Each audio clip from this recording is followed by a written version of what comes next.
Thalikkulam block പഞ്ചായത്തിലെ Gulf തൊഴിലന്വേഷകർക്ക് വേണ്ടി interview പരിശീലന ക്ലാസ് നടത്തി. ബ്ലോക്ക് പഞ്ചായത്ത് ഹാളിൽ നടന്ന class block panchayat president KC Prasad ഉദ്ഘാടനം ചെയ്തു. BDO VS റജികുമാർ അധ്യക്ഷനായി. പ്രൊഫസർ MB മധു, CG പൽപു, കോർഡിനേറ്റർ ഷിൻഡോ എന്നിവർ ക്ലാസുകളെടുത്തു. പരിശീലനത്തിൽ 59 പേർ പങ്കെടുത്തു.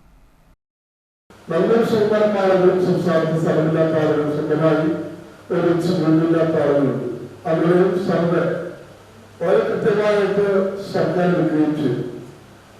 അപ്പോഴാണ് 3 ലക്ഷത്തോളം പേരാണ് ആദ്യ സർവേയിൽ സ്ഥലമില്ലാത്തവരുടെ ലിസ്റ്റ് കണ്ടെത്തിയത്.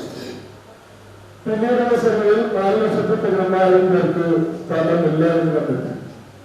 ഏകദേശം 4 ലക്ഷത്തോളം പേരുടെ സ്ഥലം നൽകിയതായിട്ട് റിപ്പോർട്ട് രേഖപ്പെടുത്തിക്കൊണ്ടുള്ള റിപ്പോർട്ടാണ് പ്രധാനമന്ത്രി ശ്രീമാൻ K. രാജൻ കേരളത്തിന് മുമ്പാകെ വെച്ചത്.